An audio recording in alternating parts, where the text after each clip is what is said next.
ही train जी आहे ती हळूहळू आता पुढे जाते आणि घोडबंदर रोडवरची दृश्य जी आहे ती आपण या ठिकाणी पाहताय। घोडबंदर रोडवर सुद्धा अक्षरशः पाणीच पाणी आलेलं आहे। हे पाणी जे आहे ते लाल मातीयुक्त पाणी आपण या ठिकाणी पाहतोय। काही गाड्या बंद पडलेल्या आहेत, या गाड्यांना धक्का मारत अक्षरशः पुढे पुढे न्यावं लागतंय। ही दृश्य जी आहे ते पाहताय। या पावसानं मुंबईकरांच्या वेगालाच अक्षरशः ब्रेक लावलेला आहे।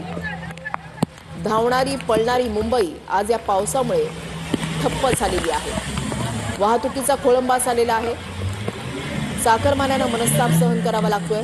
रस्ते वाहतुकीवर विपरीत परिणाम झालाय, रेल्वे वाहतुकीवर परिणाम झालेला आहे।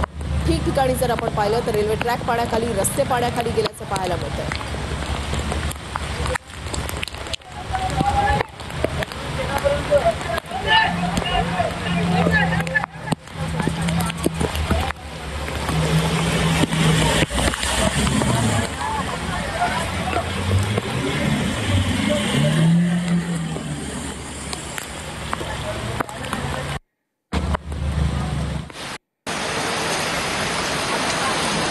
तर कल्याणमधल्या सोसायटीमध्ये आता पाणी घुसल्याचं पाहायला मिळतंय आणि या वाहनं ही देखील पाण्याखाली आता जात आहेत। टायर सुद्धा वाहनांची दिसत नाहीयेत।